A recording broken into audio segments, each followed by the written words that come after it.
I'm gonna get back to that story, Sonny. Just, just you listen to Boomer, great one. He's gonna tell you about how it was back in the olden days, back before fire, back when we walked uphill for everything. In fact, we didn't even have a concept of downhill because there was no downhill. Everything was uphill. We thought that was normal. We didn't even have a word for it because there was no alternative. It was uphill all the time. You just need to reach down and grab yourselves by your bootstraps and pull yourselves up, Sonny.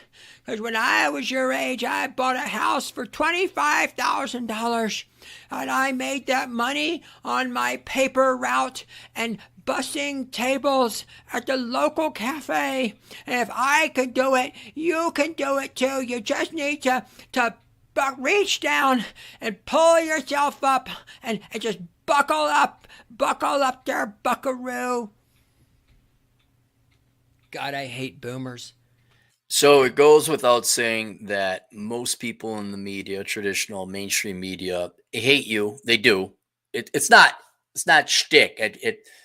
To me and all my colleagues and anyone who's slightly more intelligent than the average bear, we've known this for decades. But now it's, oh my God, are the normies realizing there's a wolf in sheep's clothing this entire time? Oh my God, normies, welcome to the party, pal. But the media, they do. And you got to understand, it's not necessarily anything to do with media or the journalism industry. It's a selection bias. Same reason that teachers are all leftist, idiotic fuckwits. I do mean that. It's the same reason journalists are leftist, media, intellectually weak fuckwits. They're lazy. I don't care how old they look or how old they are. Never forget that they are always arrogant, spoiled, privileged kids who are 17, who not only don't want to work, but are power tripping little Nazis who want to tell you what to think and change the world. That's it. And they never grow out of that. So it's all mainstream media pretty much. It wasn't until Fox News came along and actually says, no, we're not rank and file leftists, hate America, fuck working people. I know the solution to the world and it's free other people's money, not my own. It wasn't until that came along that there was like a break. But back in the day, and a lot of you are too young you weren't around for it, but they had the teen girl magazines. And someday I'm going to go and order a bunch of them on back order or whatever, get the archives. I not only want to read through several issues of it's things like Teen Beat and Teen Vogue and Teen Farting and 17, lots of teen, Cosmopolitan, all that shit. And you kind of knew it was cancer and poison, but you didn't know how much. I want to go back. I'd say, okay, was this the operating system installed in Gen X women? Was that it? Was this what the young boomer women were told? Then I want to find out if they were using the real names. I want to go and look up where all those journalists are, just to see how miserable their personal lives were and how, after all was said and done, they were the worst people to take advice from. That's my theory. That's my thesis. That's my guess. Anyway, that group of publications, of which there were many, not way back then, but invariably now today, they were either owned back then by a larger company called Condé Nast or have since been acquired by Condé Nast. I think Condé Nast owns Vogue, Teen Vogue. I looked them up. Was it Teen Beat? They had a picture of Justin Bieber on one of them. You know, those just filth magazines. And they also have GQ. Was it Newsweek? And I remember GQ. Let's go back a lot. When magazines were a thing, the boys would get Popular Mechanics or the auto magazines. GQ or Esquire was a little bit higher end. And I never had time nor the desire nor the money to go afford a magazine to sit and read. I did read The Economist back when it wasn't like, oh my God, socialism? Yay, popular thing say now. The Economist should be ashamed of itself is what it's come today. But yeah.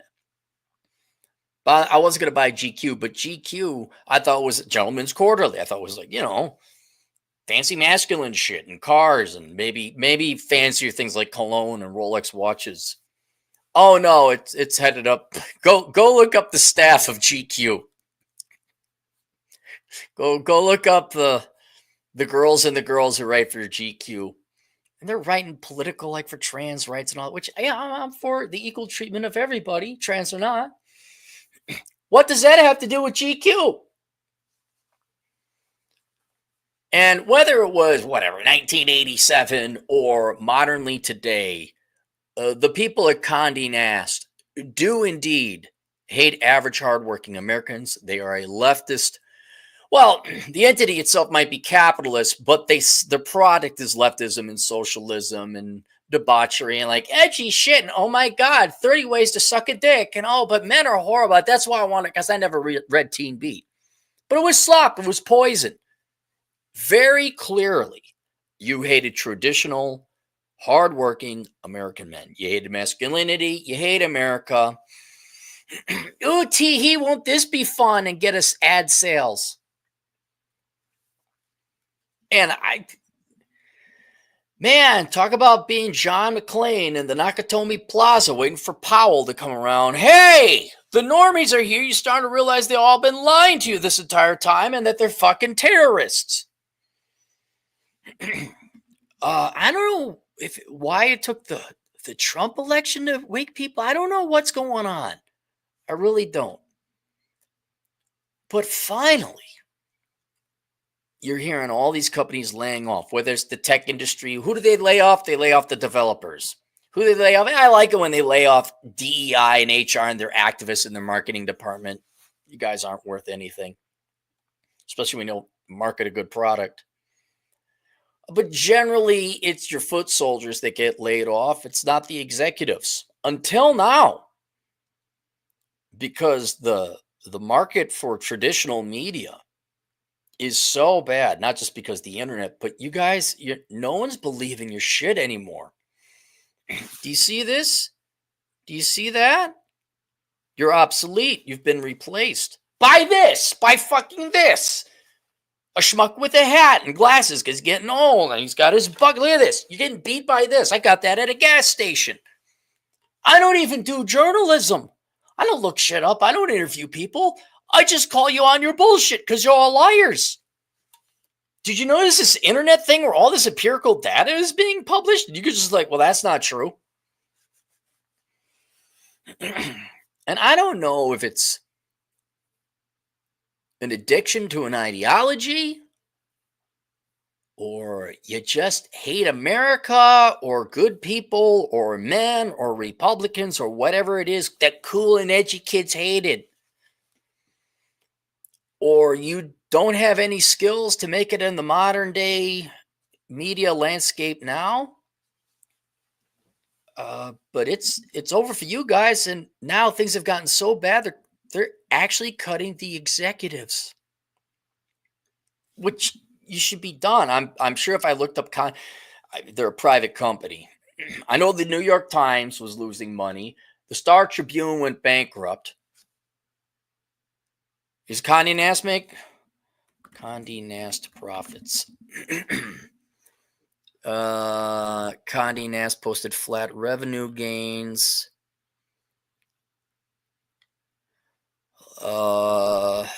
Losses in advertising offset by growth in subscription, e-commerce, and event businesses.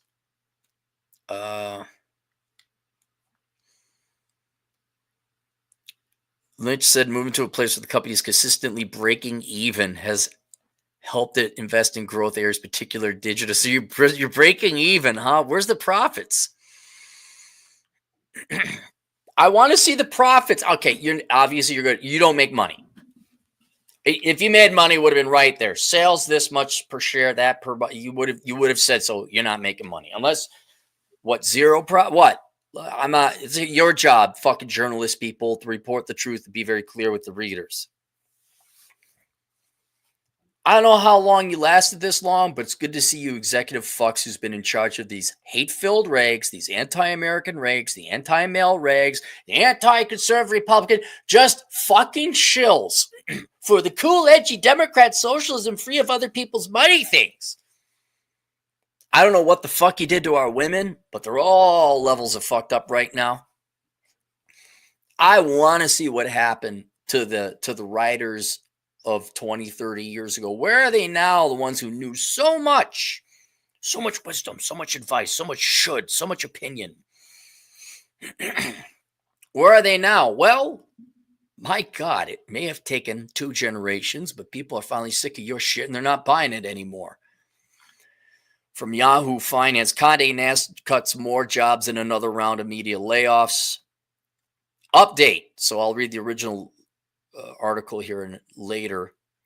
Update. At least 14 of Condé Nast's top executives were among those who were laid off on Thursday. How many top executives do you need? I don't know. CEO, COO, CFO, CTO, tech, executive, operations, finance.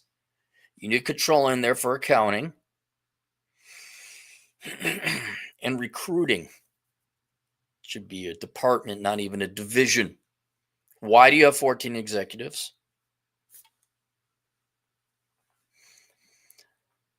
This list includes Chief Business Officer Eric Gillen, Chief Business Officer Craig Kostelek. Why do you have 2 Chief Business Officers? Senior Vice President. Oh, so many layers, huh? Well, we got to have their Senior Vice President, Executive Vice Presidents, and we have regular Vice Presidents and Junior Vice Presidents. Senior VP of Global Commercial Marketing, Eric Johnson. Head of Industry Entertainment, Bill Mulvihill. Vice President of Sales, Stephanie Bengal. Oh, she's just a regular Vice President. Oh, Stephanie Begnall. Oh, my God, just a regular VP. Executive Director, Melissa. Oh, we got our directors, too. Got to have our executive director. You got your executive directors, your regular directors, your junior directors. Pie chart of labor expenses. 98% white collar. Global Vice President of Events, Krista Boyd. Senior Vice President of Global Events and Business Services Events.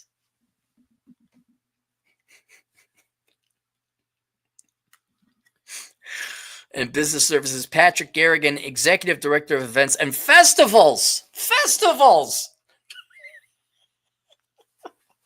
Fuck all of you.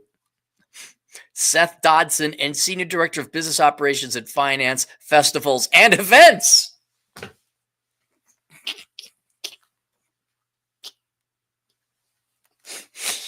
Oh, I hope you guys know how to work at a truck stop parking lot.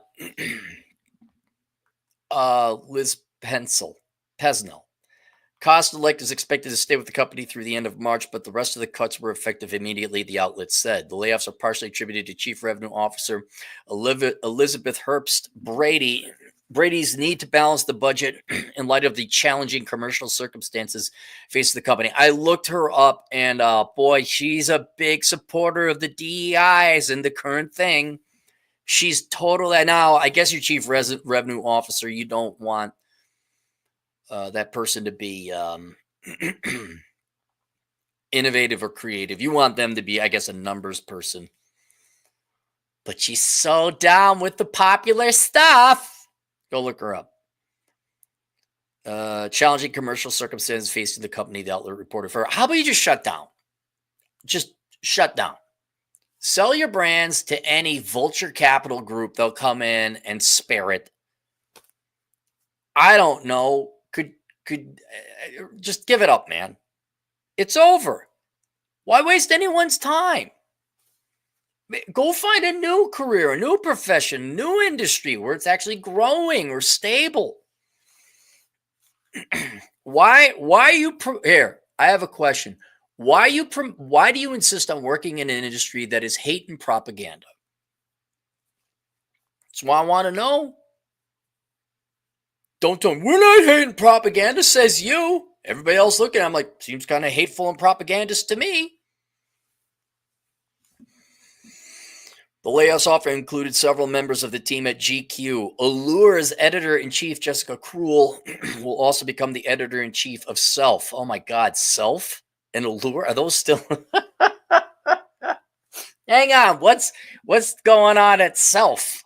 The Self magazine. What are the articles? What we got here? Self. These are the shoes you want if you have plantar fasciitis. How to stop peeing so much if you feel like you constantly have to go. It's a fat. This is a fat advert again. 35 gets runners on the go the extra mile. That woman doesn't run. Kiki Palmer is here to help. The latest. It's all minority women and overweight women. Oh, wait, there's a white stomach. I think there's a white stomach there. You're going to want to say yes, yes, yes to these clitoral vibrators. What it's like to get a breast cancer diagnosis while training for the Olympics. All right, that might be interesting. After testing dozens of pairs, we found the very best leggings for exercise. Meanwhile, none of those women are exercising based on the leggings I see. 60 actual useful gifts that can make anyone's life easier. 8 sparkling water makers. The 12 best. God, close it. Just end it. Just end it. Why are you here? Go home. Spend time with your kids if you got them.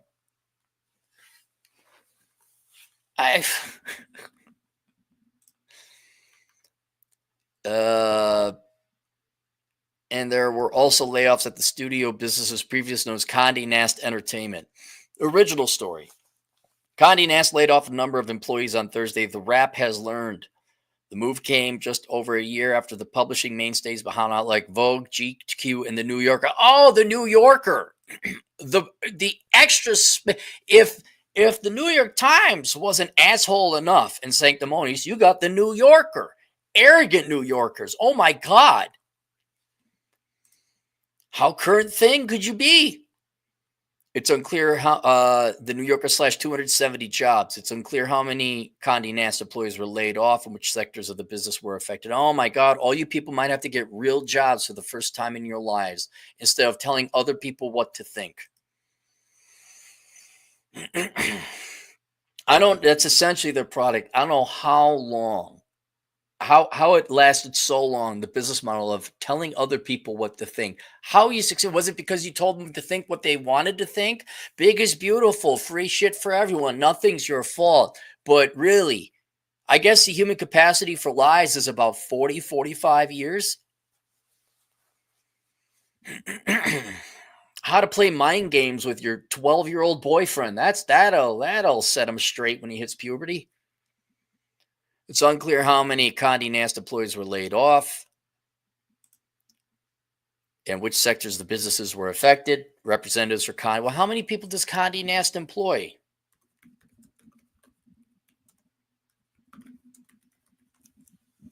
Condé Nast. 5,400. So that's not nothing. That's sizable. You got that many? Really? 270 divided by 5,400. 5%. That's not nothing. That's some serious cuts. It's unclear how many Condé Nast employees were laid off, which sectors of the businesses were affected. Representatives for Condé Nast and I immediately respond to the Wrap's request for comment. The cuts come 13 months after CEO Robert Lynch cut about 5% of the company's 5,400 employees. All right, so they're down 10%. At the time, Lynch said Condé Nast was responding to digital advertising pressures and a decline in social media traffic. I think you need another bunch of stories about 15 ways to tell if your boyfriend's a dick and one to tell if he's all right.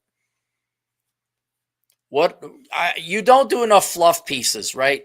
You need to hire more diverse writers. You don't have enough diversity in your writing offices. Oh. Have you thought about slamming on Republican presidents? That's always edgy and innovative. Innovative. I guess that would be another way to pronounce it. And another 12 full-time staffers were cut earlier this year when Condé Nast folded Pitchfork into GQ. Condé Nast layoffs come at the end of an already brutal year for the media in terms of job cuts. Last month, Hearst Magazines, home to an array of publications like Esquire, Cosmopolitans, and Men Health, laid off more than 60 employees. These cuts come a week after Dash Meredith cut 53 employees. Go away. All of you go away. You've had your time.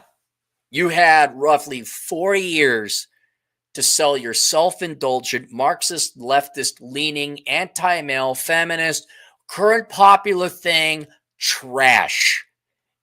People are waking up. They got the internet now. No one gives a fuck about you guys anymore. You're not that smart journalists. We're never that great. You aren't great writers or philosophers like authors whose minds don't come to me now. Go get real fucking jobs. It's over. Go away. By the end of December, media job cuts could surpass last year's total. In 2023, broadcast, print, and digital outlets collectively cut 2,681 journalism jobs, up 48% from the year before. You're done. You're not needed. Well, I don't know. Maybe it could be Vice or BuzzFeed. And oh my God, shock. Crazy guy says crazy thing like balanced budget. Probably sympathizes with Nazis. There's only one comment here. Can we see it? Oh, it's just Yahoo. Oh, here it is. I think it's telling that mine is the first comment after 3 days. Yeah, who's reading Yahoo News? We need more of you executives to be kicked out of the boardroom. We need, if you are not making money, you need to go away. And it may not even be the management's fault. It may be you're in an industry that is dead due to technological advances, or you have shat so much over your product. Just close up shop. Like Playboy, although that was technologically obsolete. Jaguar. That's gonna just throw that. Stop. Stellantis, although they got a new CEO. Remember when they got rid of all the cool sports cars everybody liked so they could go electric EV European style? Ugh. Oh my God, it didn't work. Media? Professor? Go away. Go away. Call it a day. Disney, call it a day. Video gamers, don't even bother. PlayStation, Sony, don't make a PlayStation 6. Why bother? Xbox, Microsoft, don't even bother. Donate the money to charity. Really, build houses for people, build roads, set up a trade school for impoverished youth. So, really, there's a lot better. Look, imagine all the money we're going to spend in 2025. Look at all the money we spent in the 2020s on worthless horseshit products. Why don't you corporations just donate the money instead to helping pay off people's student loans, building affordable housing, literally anything else, children's cancer, a dental fund so kids might actually get their teeth cleaned because dentists are fucking assholes in America. You're going to lose the money, so why not put it to semi-good use and actually help people instead of paying them? I'm so glad that's going to. Hazmat trucker, $5. Just dropped off your load of white girl blood at the Vegas Hazards Waste Facility. Keep expecting Starlink quality internet without paying for it. We had the Cox internet people come over and like, oh yeah, things are kind of wired wrong. I'm like, oh, okay, so we'll see. I'll find out. They either fixed it or they didn't. I'll find out. All right, that's it. Link to all my shit. If you guys want to read something that isn't like a shit piss Condé Nast publication, like OMG, 40 ways to tie a tie if you're left-handed and gay. Oh, GQ, everyone. You can go to the Amazon link below and get some of my books there. I don't know, might actually be helpful, like how to never want to spend money again. I don't know, is that of an interest to you? There it is. See you guys later, Toodles.